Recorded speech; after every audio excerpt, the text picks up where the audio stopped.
Welcome back to Maple and Roots. I'm Bethany. I'm a homeschool mom of 6 with 5 currently at home, and homeschooling is one of my absolute passions and joys in life. I am thrilled and honored that you have decided to tune in and listen to me talk about Homeschooling 101 today. If you're new here, I always start my videos by saying that my kids come in and out and they interrupt every single time, without a doubt. My kids are currently playing outside. Don't worry, they're supervised, but they still will come in and want to chat. And because we have so many kids in such a small house, this is what it is, and this is real life, and I'm a little bit too real, I think, sometimes here. Anyway, welcome. I did my hair. I bleached it. I have not toned it. I've only toned it with purple shampoo, which does okay, but it picks up more purple, and anyway, it's a whole long thing. I'm going to tone it soon. But it's really nice in this time of pandemic to have my hair done, and which there's no excuse why it couldn't be done before because I do it myself, except that I just kind of wanted to give it a little bit of breathing space from bleaching it, and I don't even know why I'm talking about my hair right now. But anyway, my hair is freshly done and straightened, which doesn't happen very often. So anyway, my hair is done. Yeah. Yeah, so I wanted to start just a little new series here at Maple and Roots, and I've had a lot of questions about homeschooling. I posted on my Facebook page a couple days ago, asking if anybody who doesn't currently homeschool is thinking about it right now with all the stay-at-home orders since everybody's homeschooling.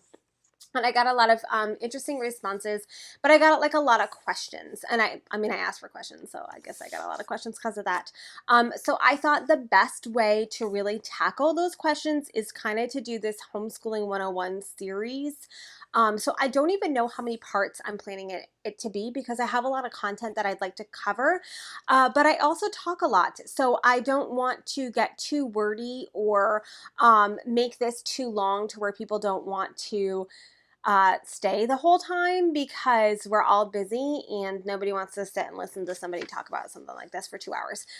So I'm going to try to just make condensed little videos, really being able to cover the topics that I feel like are important. I also kind of went to my tribe and I kind of pulled some questions and just to see if you were a new homeschooler or you were just starting, what would you want to know, those kinds of things. And that's where a lot of this content is coming from. So I thought that we'll start here and see what happens and where it goes and how many videos we end up with. I don't know, could be 2, could be 17. I do like to talk about it a whole lot. So the first thing that I wanted to say, this series isn't just for those who don't currently homeschool. If you do homeschool, I feel like it could also be really beneficial because some of the things that I want to talk about has actually taken me a really long time to figure out. I'm still figuring it out. I'm not an expert. I'm not a 20-year veteran. So, it's taken me a long time to figure out these things, and I just feel like it could be beneficial for anybody who's watching to who does homeschool or thinking about homeschooling, to tune in. So the first thing that if you are thinking about homeschooling, you don't currently homeschool, the very first thing, and I kind of hate that I have to say this, but really the very first thing that I would advise doing is checking your local laws. And so if you're in the States, that's your state laws. If you're in Canada, I think that those are nationwide. It could be province. I don't know. Sorry, Canada. But wherever you are, check your laws. Now, if you are in the States, what I do, because right now in our life, I've alluded at a whole lot, but I will go to Homeschool Defense League to their website, or I'll just Google homeschool laws in this state, and it'll pull up. And I usually will go to the Homeschool Legal Defense website from that and just check what they have because I feel like that's the most reliable information. I do advise reading the state, the actual written laws yourself, but getting a good general idea from the Homeschool Legal Defense aid website will give you a general idea on what you need to do. And the reason why I say that is because like I mean, right now it's May, but like in my state, like I have to start thinking about for next year, like ahead of time, because in my state, there are deadlines and things like that. Not all states have that. I'm in a pretty high regulatory, whatever that is, state. So I really have to be aware of the laws, so that I'm following them. And a really good thing to do is to just join like a statewide homeschool group or something like that, like on Facebook. Because you'll find people ask those questions all the time and you'll get your answers pretty quick. Because the other thing is when you read those, like, these are the rules, it can sometimes be a little bit confusing. Like, what does this mean? And sometimes it can be intimidating. Like, oh, that's like a lot of work. Like my state is intimidating. Okay.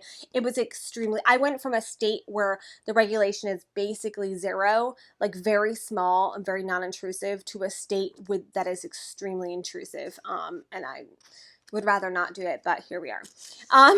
So anyway, check your states, check the laws, join a Facebook group, ask your questions there, but even join a Facebook group and just like use the search function, because I guarantee you your questions are probably already answered.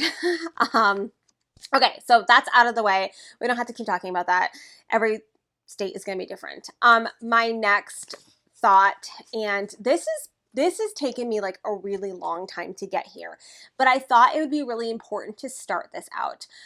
As a mom or a dad, a parent who is homeschooling, or parents together, really, if you're really thinking about homeschooling, my first recommendation is to de-school yourself. Now, in Facebook groups and in the culture that homeschooling has, you'll see that terminology, de-schooling, quite often. Like it pops up, and it looks different for most people, but usually when we see it pop up, we see it in regards to children that we're pulling out of public schools. So if we pull a child out of public school, definitely almost everybody just suggests like just de-school for a little while. And so what does that mean? And what am I talking about? I'm actually not talking about your kids right now. I mean, I am if you're going to pull them from public school, but I'm actually talking about you as the parent to de-school yourself. And what that means is we all have our picture and our image of what homeschooling looks like.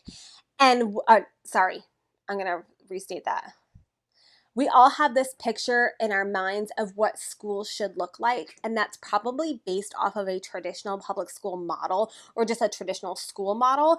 And what we need to do is we need to de-school, and we need to get that out of our minds, because that is not what home education looks like. And we basically, I think, set ourselves up for failure when we try to just mimic that public school education, because when we do that, I actually feel like we're really missing the benefits of home education. Okay. So my recommendation first, number one, is to de-school yourself and to start thinking outside of that box of that classroom with the blackboard. And then this is our hours and this is what we're doing. Really try to just kind of think beyond that.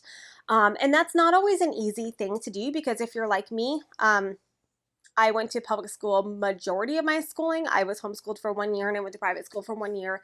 And other than that, I was in public schools, and my husband was as well. And so it's a really hard thing to just reimagine what school can look like for our children, and that it doesn't have to be what we see in a classroom. And one thing that we can really explore that is, especially when you have young children, so I'm talking like under 6, you can really just create an educational environment that is very different than your traditional preschool or pre-K. You can do school completely, totally outside. You can do all of these things, and just very play-based learning. And when your children are when your children are that young, you can really follow their cues in their learning, their education. And when you're doing that, you're also teaching yourself how to have child-led education.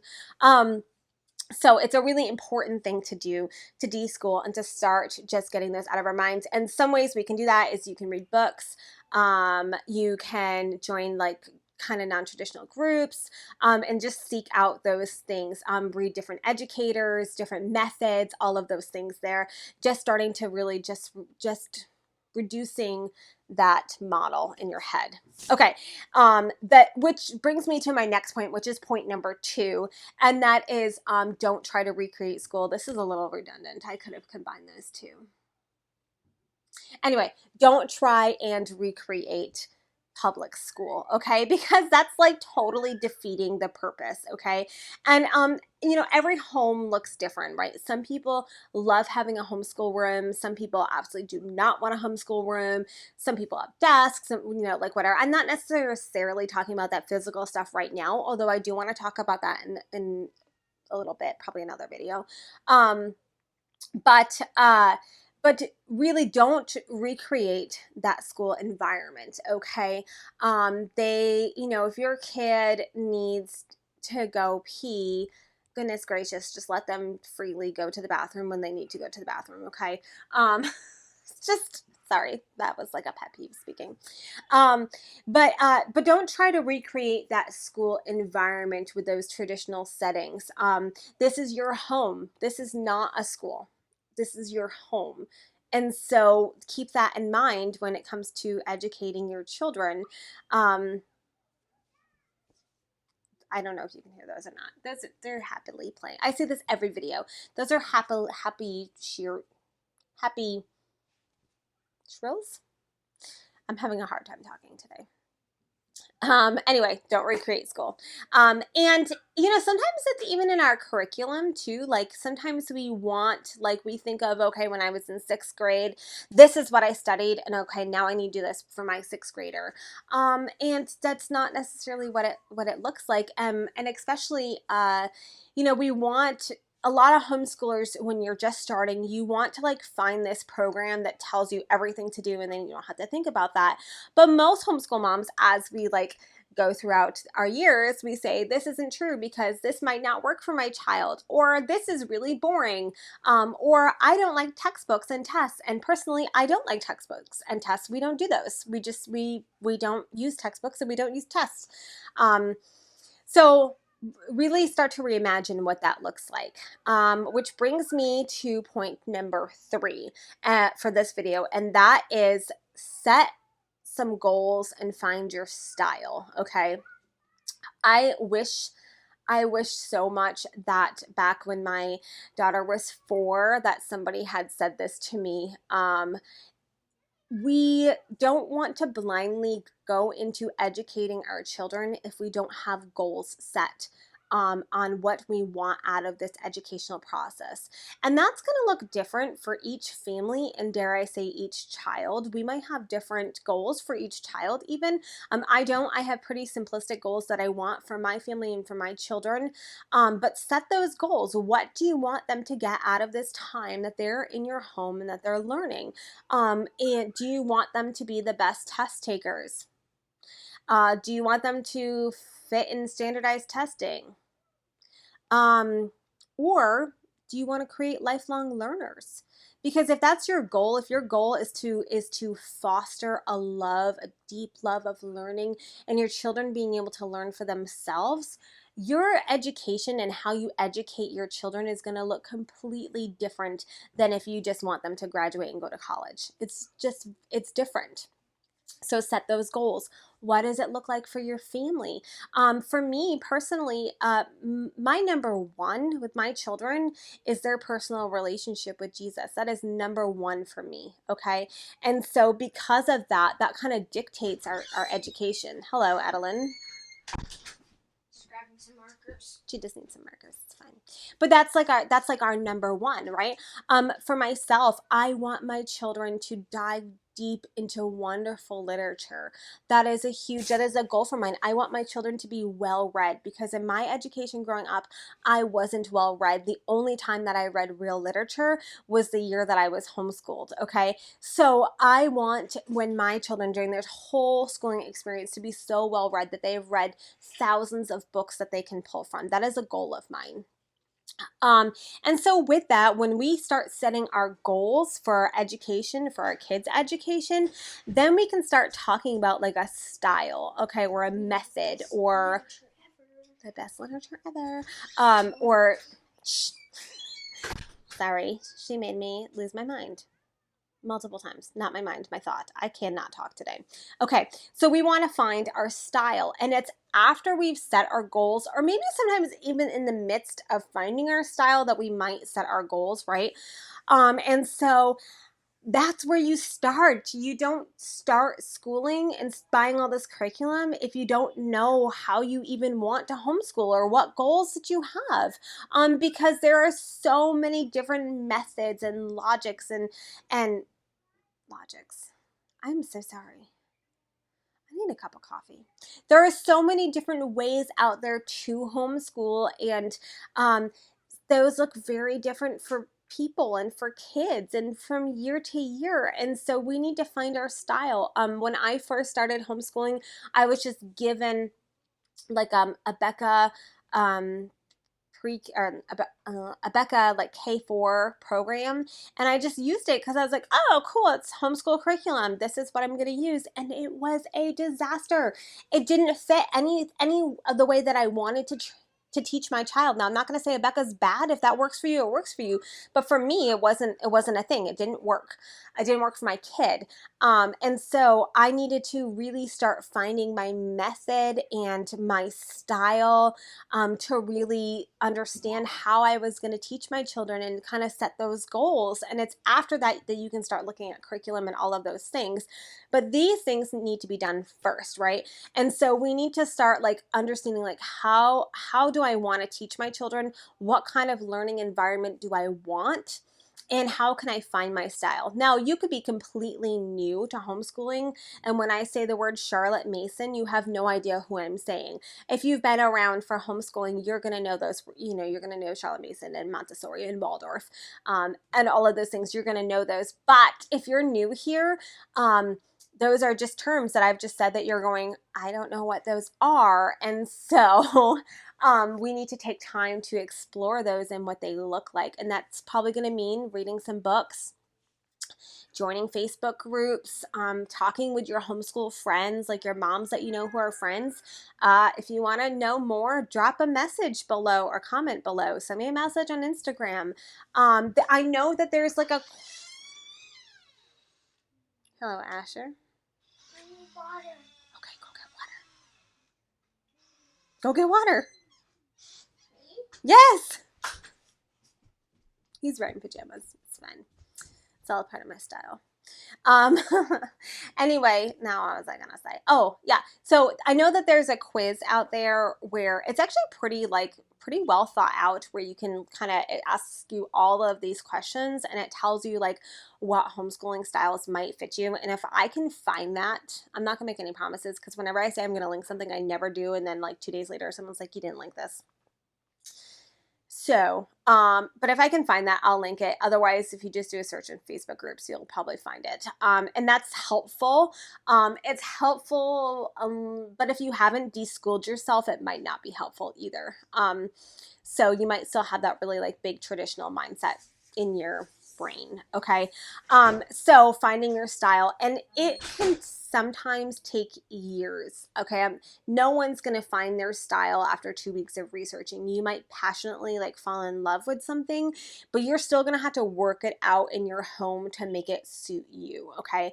I feel like at this stage in the game, I have somewhat found my style. I would consider myself to be a very eclectic style homeschooler. So eclectic just means I pull from everything. So that's my style, right? There are certain aspects of things that I love. There are aspects of unschooling that I love and I respect. And I actually like very much wish that I could be like a hardcore homeschooler. I just know that that doesn't work for myself or my family. But I love like the thoughts of unschooling. I think it's great. I have friends who unschool and it's awesome. So I pull from that, and I try to be really child-led with our education and following their passions. I love Charlotte Mason. I love some of her methods. Are we full on Charlotte Mason? No, because Shakespeare is boring. I said that. My best friend's going to kill me. But Shakespeare can be boring. So I don't do Shakespeare at third grade because I just find it like kind of boring. So I'm not full on Charlotte Mason either. I pull some from classical education, and some people say classical and Charlotte Mason are really close together, and other people say that they're very far apart, right? So I pull some things from there. I pull a lot right now from unit studies because that's what we're doing. We're doing this weird hybrid unit study thing that Gather Round has put out, and we're doing units with that, and it has some Charlotte Mason aspects. It's very inspired. You can see that in the way she does copywork and dictation, and there's no big spelling lists and things like that. So I just really pull just from all these different places, and that has created this weird homeschool style, but that works for our family, and it works for me, which is important because it needs to work for the main educator in your family, and it works for my children. And I have 3 that I'm currently educating. I have 2 little ones that aren't old enough yet, and I have 1 who's in college. And so I've had to really learn how to tailor things to each child as well, because your style and your child's style might not fit. And so if they don't fit, you have to figure out, how do we marry these together to fit? So if I am so I'm going to be hardcore Charlotte Mason, and I'm going to get all my information off the Ambleside Online, which is a great curriculum. It's a great method, right? But I have a child who's dyslexic, and it's not a good fit. I've got to figure out how to make our styles work together, right? So that's real talk. That's what has happened in my life, okay? So set your goals, find your style, okay? And I hope that I've given you practical ways to do that, because it drives me nuts when I read things and it doesn't give me how do I apply this to my life? So I'm hoping that I'm giving that to you, although I'm kind of questioning myself in it. So maybe if I've anything that I've talked about in this video and you want me to go further in, if you want something solely about deschooling or solely about not recreating school, which I'm going to get onto that a little bit later in another video, or setting goals and finding your style, then I can go deeper into that. But I thought that this would be a really good place to start when we're talking about beginning homeschooling or homeschooling 101, kind of resetting or setting up in the first place, and just from ground zero. So I think I'm going to end here, because I could just keep talking and I could go, and another thing, but I'm not going to do that, because this is already getting a little bit long and I just talk too much. Anyway, thank you for joining me. Thank you for listening to me babble. Thank you for loving when my kids stop in. And thanks for supporting. If you are not subscribed to Maple and Roots, go ahead and subscribe now, because when you subscribe, that is a way of supporting me. And ring the bell for notifications, because when you hit that bell, I just learned this. When you hit that bell, it'll tell you when I put up a new upload. So surprise, you should do that. Follow me on Instagram at Maple and Roots. Sometimes I post there, sometimes I don't. Depends on what I'm feeling like. Okay, if you have questions about what I've talked about today, please drop them below.